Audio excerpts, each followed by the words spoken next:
Interest rates are on the rise, and the spring market feels like it's already here. Stay tuned for the February monthly market update.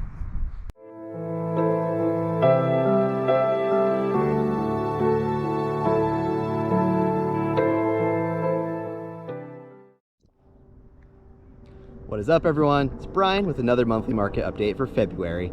And before we get started, do me a huge favor. Don't forget to comment, like, subscribe, all that good stuff down below. And if you can, take a guess on what park we're at right now. If you get it right, you've got a chance to get a gift card. So this month is February, and when we're looking at this, we're always looking at last month, so January's data. And we're always going to be looking at the trends and our expectations and everything that's going on. So the first thing is we still have the lowest inventory ever. Inventory's gotten a little bit better, but the issue is that it's still tremendously low compared to last year. And we all know that last year was known as the craziest year with low inventory.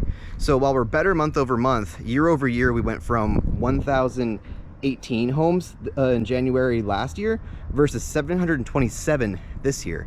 So the selection of homes you have is really, really low, even compared to a low inventory year like last year.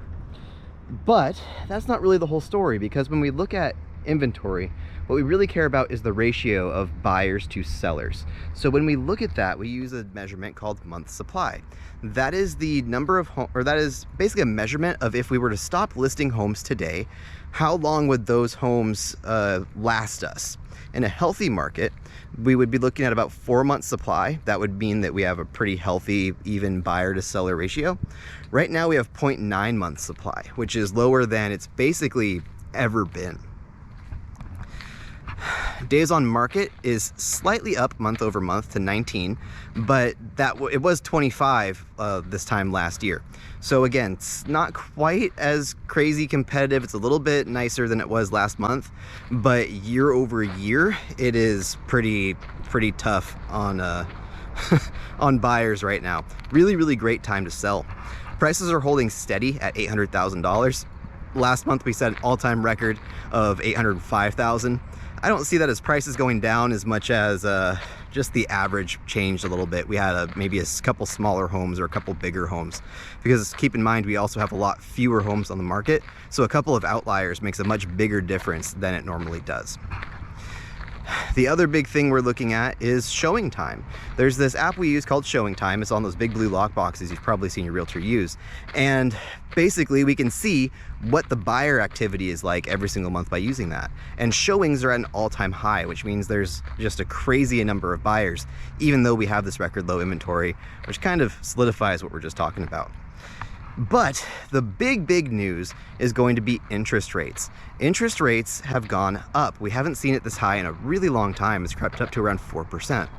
So the million-dollar question is, what's going to happen this year, and what does that mean for the market? So with rising interest rates, the common knowledge is that that means that prices will go down. But in reality, at least historically speaking, with the exception of the '08 crash, whenever we've had increasing interest rates, we've had prices stagnate. So, you know, the big question is, will those interest rates cause prices to stagnate, or will they still go up because there's no one putting their home on the market? So when you think about this critically for a second, if you were to sell your home right now and you locked in last year at a 2% interest rate, and now you had to buy at a 4%, you're going to be eating a lot of the equity that you got on your home just with the new interest rate. So sellers, when interest rates go up, are much less likely to sell, which causes less inventory, which keeps prices stable or rising. With the way that everyone is going crazy over buying a home right now, I'm expecting prices to continue to increase, just not as dramatically as last year, because keep in mind, last year prices went up about $100,000. Still think it's going to go up, but I think it's going to be more modest. So what does that mean for you? Well, if you are buying a home, pretty please get in touch with a lender. Do it right now. Like, pick up the phone right now and call a lender, like right now, because interest rates are going up pretty much weekly. So every week you wait, you're going to pay a little bit more for the same amount of house every single month for ever 30 years. So you really need to get in on this right now. If you are a buyer, get your rate locked in, and you want to be looking at homes in the next couple months. Sometimes they have programs that'll let you be locked in for up to 4 months. Get started on that, and again, do it now, especially if you're in a position where you might get priced out, where you feel like homes are just too expensive, you don't know if you can do it. Do it now before it gets more expensive, okay? If you're a seller, what's it mean? I mean, it's kind of all bad news, right? Because if you do sell your home, where are you gonna go? There's no inventory. Then you're gonna have a higher interest rate. So you're gonna be paying more for the same amount of house, right?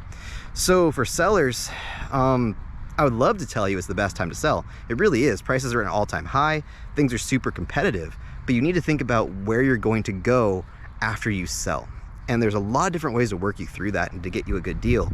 But on that front, you're in the same position as the buyers are, where we want to get started now before interest rates go up any higher and before stuff gets any crazier and before stuff gets more expensive. So let me know what you guys think. Comment down below. And like I said, if you can figure out what park we're at, we'll do a little 360 here so you can kind of get a look. Go kind of slowly. If you can figure out what park we're at, send me a message, put a comment. I don't know. If we do comments, is everyone going to just say they know what park it is? We'll give a couple lucky winners some gift cards. If you have any questions, let me know. Talk to you guys soon.